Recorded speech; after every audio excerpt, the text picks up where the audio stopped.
My brother pushed me out of my wheelchair at our family reunion. Stop faking for attention. Everyone laughed as I lay on the ground. What they didn't know was that my doctor was standing right behind them. He cleared his throat and said 5 words that ended everything. The concrete hit my palms first, then my shoulder, then my head. Not hard enough to black out, but hard enough that the world tilted sideways and stayed there. The backyard spinning like I was drunk, even though I hadn't touched the beer cooler. 50 people staring. Some were laughing. A few were filming. My brother Tyler stood over me, chest heaving, face red with righteous anger, and 3 Bud Lights. Stop faking for attention, he said loud enough for everyone to hear. Loud enough for the neighbors 3 houses down to hear. The act's getting old, Marcus. I lay there on the sun-baked concrete of my aunt's patio, my wheelchair tipped on its side 2 feet away, one wheel still spinning slowly in the July heat. My right leg was twisted at an angle that sent lightning bolts of pain up my spine, the kind of pain I'd learned to breathe through over the past 26 months, the kind that made my vision white out at the edges. The family reunion continued around me like I was a piece of lawn furniture that had fallen over. Someone turned up the country music. A kid ran past, chasing a wiffle ball. The smell of burgers on the grill mixed with cut grass and the sharp, coppery taste of blood in my mouth from where I'd bitten my tongue. Get up, Marcus, Tyler said, and I could hear the satisfaction in his voice, the vindication. Everyone's watching. Time to drop the charade. I tried to push myself up. My arms shook. The concrete had scraped my palms raw. I could see tiny pieces of gravel embedded in the meat of my left hand, blood welling up around them like garnets. Look at him, Tyler announced, turning to address our assembled relatives like he was a prosecutor, and this was his closing argument. He's been milking this wheelchair thing for 2 years, ever since the accident that nobody actually saw. I was there, my mom said from somewhere in the crowd. Her voice was weak, uncertain, the voice of someone who'd been beaten down by 2 years of family gatherings exactly like this one. You found him at the bottom of the stairs, Tyler corrected. That's not the same thing as witnessing it. For all we know, he threw himself down on purpose. The crowd murmured. Agreement. Consideration. That makes sense, doesn't it? My cousin Jake, 23, worked at Best Buy, still lived with his parents, stepped forward from the circle of relatives. Dude, I've seen him walk. At the Jewel Osco on Roosevelt Road. Last month. He was in the cereal aisle. The murmuring got louder. Heads nodded. Of course. I knew it. Always suspected. That was physical therapy, I managed from the ground, my voice coming out smaller than I wanted, weaker. I told everyone about the outpatient program at Rush. Sure it was, Tyler interrupted. He kicked my wheelchair. The aluminum frame rang like a bell. Meanwhile, you've been collecting disability checks and living in mom's basement rent-free for 2 years, playing video games, ordering DoorDash on her credit card, living the dream while the rest of us work for a living. Because I can't work. Because you won't work. Tyler's face was so close I could smell the beer and barbecue sauce. There's a difference, little brother. My Uncle Richard, Dad's younger brother, the one who sold insurance and drove a Lexus and talked about personal responsibility at every holiday, pulled out his Samsung Galaxy, held it up like he was documenting a crime scene. I'm recording this, he announced, for evidence. We've all been enabling this behavior for too long. It's time someone stood up for the truth. I looked around for support, for anyone. My mom stood near the picnic table, wringing her hands. My Aunt Linda, Mom's sister, the one who'd organized this reunion, who'd insisted I come even though I'd tried to cancel 3 times, stood with her arms crossed, lips pursed in judgment. My grandmother sat in her lawn chair under the oak tree, fanning herself with a paper plate, watching me like I was a disappointing television show. Nobody moved to help. The doctors said, I started. The doctors said maybe, Tyler interrupted. He was on a roll now, playing to the crowd, feeding off their attention. Maybe you'll walk again. Maybe it's permanent. Maybe. You've been dining out on maybe for 24 months, while Mom bankrupts herself trying to fix you. He does look awfully comfortable in that chair, my grandmother said, loud enough for everyone to hear. Like he's been practicing. Because I'm in it 12 hours a day. By choice. Tyler grabbed my wallet from my jacket pocket where I'd fallen, held it up like evidence, opened it. See this? Disability card. $837 a month. Plus, Mom pays for everything else. Rent, food, medical supplies, special equipment. I have medical bills. My throat was closing up. My hands were shaking, and it wasn't just from the fall. You have excuses. He threw my wallet at me. It hit my chest and fell open, my driver's license staring up at me. The photo from before, when I could stand for the DMV camera without support. The gravy train ends today, Marcus. Right here, right now. The crowd started clapping, actually clapping, like Tyler had just delivered the speech from a sports movie about overcoming adversity through sheer determination and refusing to quit. Tyler, that's enough. Mom finally stepped forward, but her voice had no force behind it. She sounded like she was asking permission, not giving orders. No, Mom, he's bleeding you dry. Tyler's voice softened when he talked to her, went gentle and concerned. Physical therapy 3 times a week, special equipment, that modified van you bought. You took out a second mortgage for him, on a house you've lived in for 30 years. You're 62 years old and you'll be paying that off until you're 80. Mom's face face went red. She didn't deny it. I hadn't known about the second mortgage. I didn't ask her to, I said. You didn't stop her either. Tyler pointed at me, his finger like a weapon. You just kept taking, kept bleeding her dry, kept playing the victim while everyone else sacrificed for you. He crouched down, got right in my face. Stand up right now, he said quietly, or I'm calling the police for disability fraud, insurance fraud, whatever fraud applies. You'll go to jail, Marcus. And honestly, that might be better for everyone. I can't. The pain in my leg was getting worse. The kind of pain that meant I'd torn something, displaced something, damaged something that was going to cost thousands of dollars and weeks of additional therapy to fix. Stand up! The entire family started chanting.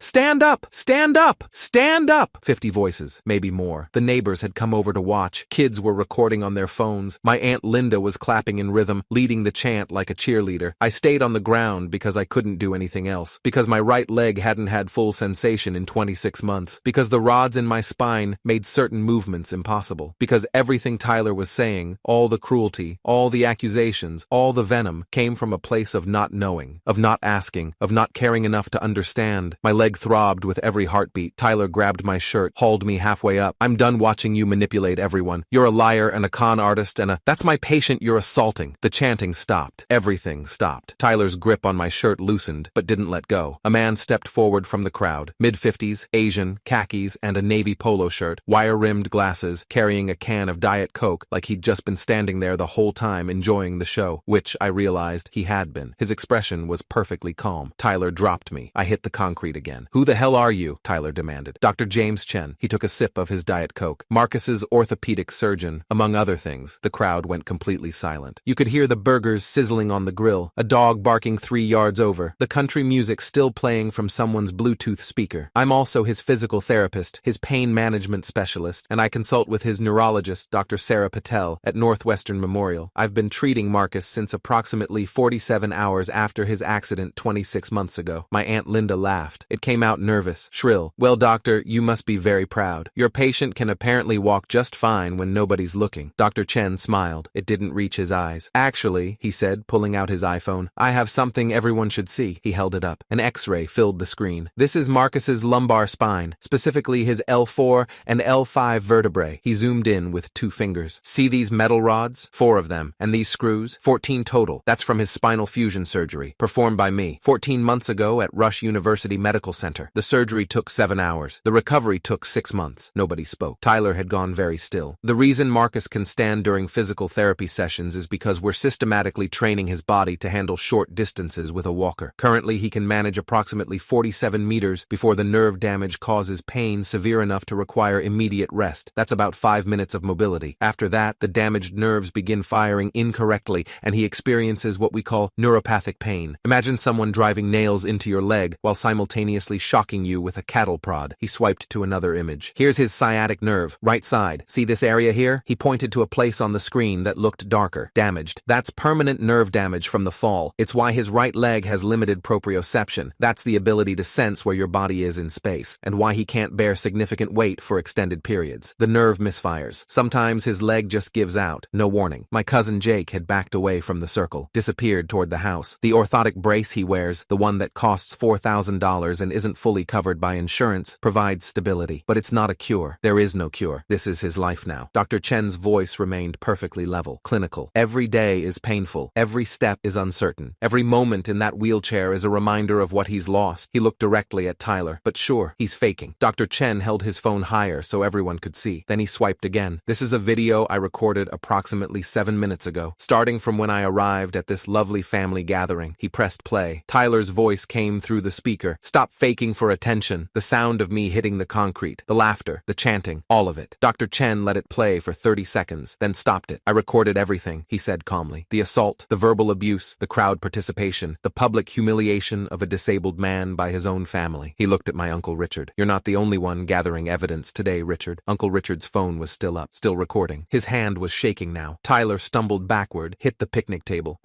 We all thought, the evidence seemed, you thought wrong. Dr. Chen's voice went cold. You didn't think at all. You didn't ask questions. You didn't request medical records. You didn't consult with his doctors. You didn't bother to understand what your brother has been enduring for over 2 years. You just assumed he was lying because it was easier than accepting that sometimes terrible things happen to good people and there's no one to blame. He knelt beside me with a practiced ease that came from years of treating patients. Can you move, Marcus? Marcus? I nodded. Barely. Rate your pain. 1 to 10. 8, I whispered. Maybe 9. He examined my leg with gentle, professional hands, felt along the knee, the ankle. His expression darkened. Possible ligament damage. We'll need imaging. He looked up at the crowd. Someone get his wheelchair. Now. My mom moved first. She righted the chair, wheeled it over. She was crying silently, tears streaming down her face, not making a sound. Dr. Chen helped me back into the chair with the kind of careful precision that comes from doing this 1,000 times before. His hands were gentle, competent. The crowd stood frozen. Some were crying now. Most stared at their feet. My grandmother had stopped fanning herself. Dr. Chen straightened up and addressed the entire gathering. I came here today because Marcus asked me to. His voice carried across the yard. He knew this confrontation was coming. He's heard the whispers, seen the looks. His brother has been building to this for months. The Facebook posts questioning his disability, the comments at Christmas, the jokes at Easter about how convenient his condition is. Tyler's mouth opened. No sound came out. Marcus wanted me here because he knew his family didn't believe him, and he was right. Dr. Chen looked around at every single person. So he asked me, his doctor, his surgeon, the man who cut open his back and installed metal in his spine to keep him from becoming paralyzed, to attend this reunion, to watch, to document. He pulled a business card from his wallet, handed it to Tyler. That's my lawyer's contact information. Her name is Jennifer Wu. She's a partner at Kirkland & Ellis, specializes in disability rights litigation. I'll be filing a police report tomorrow for assault of a disabled person, along with a civil lawsuit for battery, assault, and intentional infliction of emotional distress. Tyler stared at the business card like it might bite him. My testimony as his treating physician will be, I suspect, fairly compelling in court. I have complete documentation of his injuries, his surgeries, his therapy progress. I have notes from every appointment. I have the x-rays, the MRIs, the nerve conduction studies. I have 2 years of medical evidence that proves beyond any doubt that Marcus is disabled. He turned to Uncle Richard. I also have your video, the one you recorded for evidence. Thank you for that. It shows conspiracy to intimidate a disabled person, possible fraud accusations made without basis, group harassment. That video is now part of my evidence file. Uncle Richard's face had gone gray. Dr. Chen addressed the entire crowd again. Everyone who participated in that chant is on camera. Everyone who laughed, everyone who filmed this on their phones, everyone who stood by and watched while a disabled man was assaulted and humiliated by his own brother. He paused. I wonder how that's going to play in court or on the news, because this story, a disabled veteran, yes, Marcus served 4 years in the National Guard before his accident, assaulted by his family at a reunion because they thought he was faking. That's the kind of story that local news stations love. He's not a veteran, Tyler started. Army National Guard, 2016 to 2020, honorable discharge. Medical records are part of the VA system, which makes this a potential federal case. Dr. Chen's smile was razor sharp. Did you know assaulting a disabled veteran can carry enhanced penalties? I didn't either until my lawyer explained it to me last week when Marcus asked me to attend this gathering. Dead silence. The burgers were burning on the grill. Nobody moved to flip them. Dr. Chen handed me my wallet, which was still lying on the concrete. Then he moved behind my wheelchair and gripped the handles. We're leaving now, he said. Marcus has an appointment at the ER, which I'll be documenting as assault-related injuries. The medical bills will be attached to the civil suit. His orthotic brace is damaged. That's another $4,000. His wheelchair has a bent frame. $3,000 more. We'll add it all up. He started pushing me toward the driveway. Behind us, 50 family members stood in that same circle. The same people who'd chanted for me to stand up, who'd called me a liar, who'd applauded my brother for assaulting me, realizing that the nephew they'd just humiliated for faking his disability had just recorded every single one of them committing multiple crimes. Wait, Tyler's voice cracked. Wait, Marcus, I'm sorry. I didn't know. We didn't know. I didn't turn around. Dr. Chen kept pushing. Marcus, please. We reached the van, the modified Honda Odyssey with the wheelchair ramp that my mom had indeed taken out a second mortgage to buy. Dr. Chen helped me into the passenger seat with practiced efficiency, then collapsed the wheelchair and stored it in the back. He got in the driver's seat, started the engine. Tyler ran up to my window, banged on it. Marcus, please, I'm sorry. I looked at him through the glass, at my brother who I'd shared a bedroom with for 15 years, who'd taught me how to ride a bike, who'd been my best man at my wedding before the divorce, who'd just pushed me out of my wheelchair in front of our entire extended family because he'd decided I was faking. I rolled down the window 2 inches. You want to know the worst part? I said quietly. Tyler nodded desperately. I called you 3 times after my surgery, left voicemails, sent texts, invited you to doctor's appointments so you could hear the prognosis directly. You never responded. You decided I was lying without ever asking for proof. You chose to believe I was a con artist instead of believing I was hurt. I just thought, no, I said. You didn't think. That's the problem. I rolled up the window. Dr. Chen pulled out of the driveway. The emergency room at Northwestern Memorial was busy for a Sunday evening. Dr. Bio Chen walked me through triage, spoke with the attending physician, Dr. Rebecca Martinez, whom he apparently knew from medical conferences, and got me into an exam room within 20 minutes. The x-rays showed a torn torn lateral collateral ligament in my right knee. Another surgery scheduled for Wednesday. Another 6 weeks of recovery. Another setback in the slow, agonizing process of trying to reclaim some fraction of my mobility. Dr. Chen sat with me while we waited for the orthopedic specialist to review the scans. "Why did you really come today?" I asked. He was quiet for a moment. "Because I've treated patients with spinal injuries for 27 years, he finally said, and I've watched families destroy themselves over it, watched them fracture, watched caregivers burn out, watched disabled patients get abandoned because it's easier to believe they're faking than to accept that life is random and cruel, and sometimes there's no villain to blame. So you came to help me prove them wrong. I came to document the truth." He adjusted his glasses. "What they do with that truth is their choice, but at least now they can't claim ignorance." The police report was filed Monday morning. Detective Luis Gonzalez from the Northbrook Police Department, 23 years on the force, handled assault cases, called me Tuesday afternoon. "Mr. Thompson, I've reviewed the video evidence, Dr. Chen's statement, the medical records. This is pretty clear-cut. Your brother pushed you out of your wheelchair, causing additional injury. That's aggravated battery against a disabled person. Class 2 felony. What happens now? We'll issue a warrant. He'll be arrested, probably arraigned within 48 hours. Given the circumstances and the video evidence, the state's attorney will likely press charges even if you don't want to pursue it." I stopped. "I don't know what I want." "You don't have to decide now,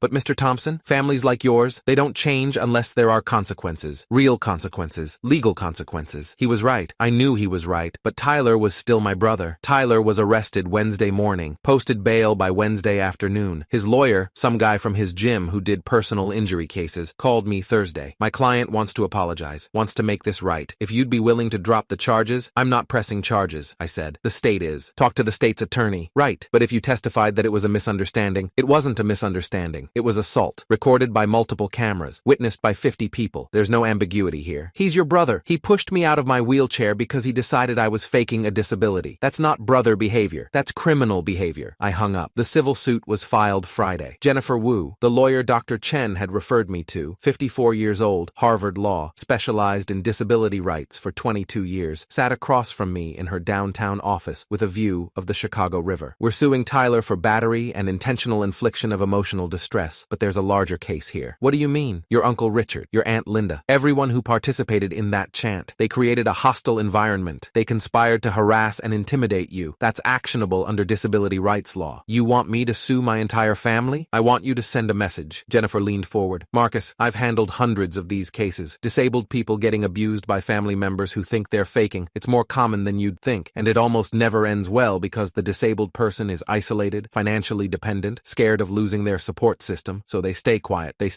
She nodded. "But you have something most of them don't. You have medical documentation. You have a surgeon willing to testify. You have video evidence. You have the ability to make this public, to change the narrative. I just wanted them to believe me. They believe you now." Jennifer's smile was sharp. "Now we make sure they never forget it." The story broke local news that weekend. Disabled veteran assaulted by brother at family reunion. Doctor recorded everything. The footage went viral by Monday. Not the whole thing. Dr. Chen had edited out everyone's faces except Tyler's and mine, but enough. The push, the fall, Tyler's words, the chanting. By Tuesday, it had 3 million views. By Wednesday, national news had picked it up. By Thursday, I was getting interview requests from Good Morning America. I declined them all. I didn't want to be famous. I wanted to be believed. Tyler's trial was set for 6 months out, but his life imploded long before that. His employer, a construction company that prided itself on workplace safety and disability accommodation, fired him within a week. "Liability concerns," they said. "Can't have someone who assaults disabled people representing our company." His girlfriend left him. His friends stopped calling. The video followed him everywhere. Every job interview, every dating profile, every new person he met would eventually Google his name and find it. Tyler Thompson, the guy who pushed his disabled brother out of a wheelchair. My mom called me 3 weeks after the reunion. "He's living in his car," she said. "Lost his apartment, can't find work." "Marcus, he's your brother. Can't you do something?" "Like what?" "Talk to the prosecutor. Ask them to drop the charges. Tell them it was a misunderstanding." "It wasn't a misunderstanding, Mom. He made a mistake. He assaulted me in front of 50 people while I was already disabled. That's not a mistake. That's a choice. So, you're just going to destroy his life? Your own brother?" I thought about that for a long time. "No," I finally said. "I'm going to let him experience consequences for his actions. There's a difference." She hung up without saying goodbye. The settlement came 4 months later. Tyler pleaded guilty to aggravated battery, got 2 years probation, community service, anger management, and a suspended sentence that would activate if he violated probation. The civil suit settled for $127,000, medical bills, pain and suffering, future therapy costs, punitive damages. Tyler would be paying it off for the rest of his life. Jennifer Wu called me the day the settlement finalized. You won, she said. Doesn't feel like winning. It never does, but you sent a message to your family, to everyone watching, that disabled people matter, that assault has consequences, that you can't just push someone out of a wheelchair because you've decided their suffering is inconvenient. He's broke, homeless, his life is ruined. He ruined his own life. You just documented it. I saw Tyler 6 months later, by accident. I was at physical therapy, the same outpatient clinic at Rush where my cousin Jake had supposedly seen me walking in the Jewel Osco, and Tyler was there, waiting in the lobby, wearing a different shirt, thinner, older somehow. He saw me, started to stand up, sat back down. I wheeled myself over. What are you doing here? I asked. Court-ordered community service. I volunteer in the rehab wing, helping patients with mobility exercises. I didn't know what to say. That's good, I guess. I meet a lot of people like you, Tyler said quietly. People with spinal injuries, nerve damage, chronic pain. People who look fine on the outside, but are fighting every day just to exist. He looked at me finally. I'm sorry, Marcus. I'm so fucking sorry. I didn't understand. I didn't try to understand. I just decided you were lying because it was easier than accepting that you were really hurt. I know.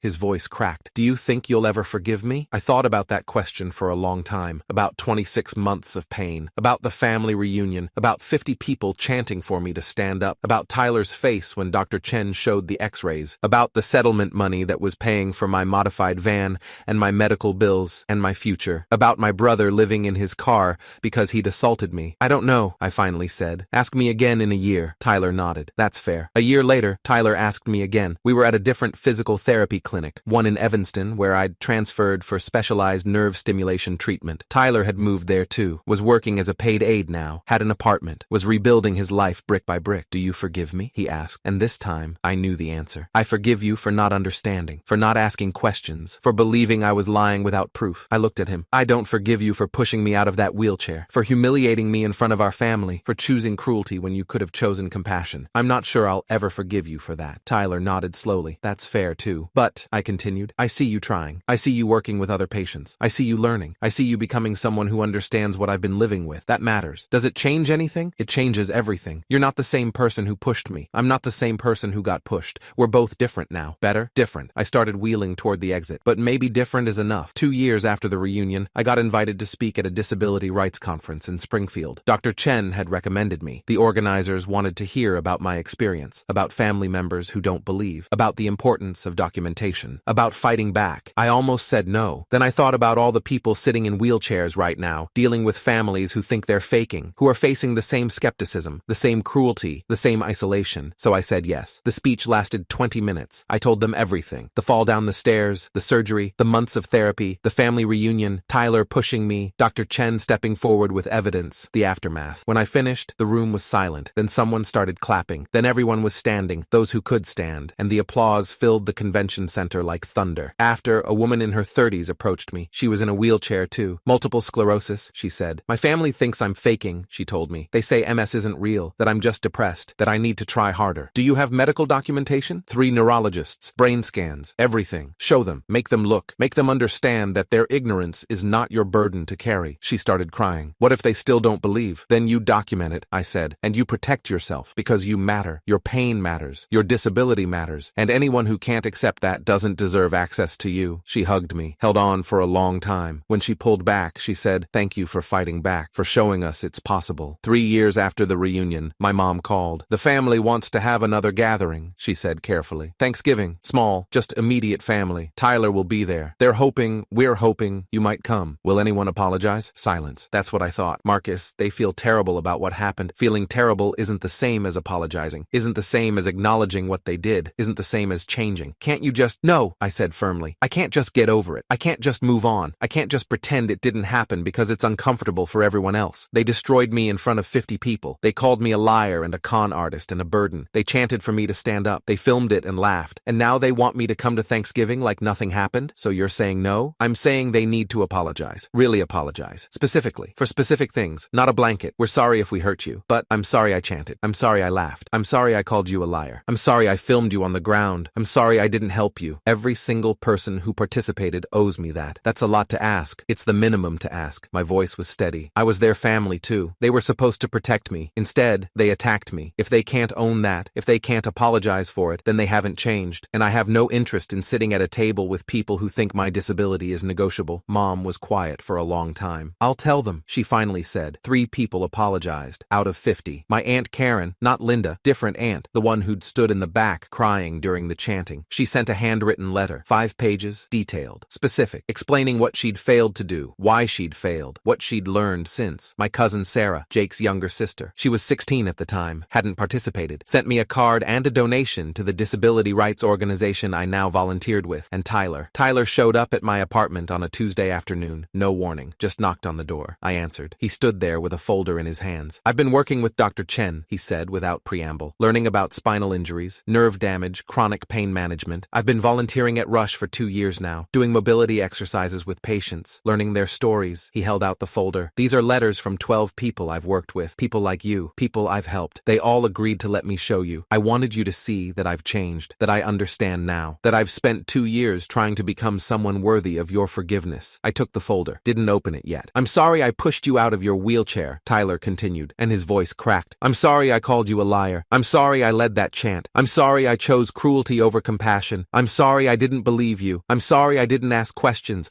I'm sorry I let my resentment about your disability, about the way it changed Mom's life, changed our family. I'm sorry I let that resentment turn into hatred. You didn't deserve that. You were suffering and I made it worse. I'm sorry. I looked at my brother, at the man who'd destroyed me, at the man who'd spent 2 years rebuilding himself. Come in, I said. We talked for 3 hours about the reunion, about the aftermath, about his time homeless, about learning to work with disabled patients, about seeing me in every person he helped, about understanding, really understanding, what I'd lost. When he left, he turned back at the door. I don't expect you to forgive me, he said. I know what I did. I know I can't undo it, but I want you to know I'm different now. Better. Because of you. You're different because of you, I corrected. Because you chose to change. But Tyler, don't make me your redemption story. Don't make my disability the thing that taught you empathy. That's not fair to me. He nodded slowly. You're right. I'm sorry.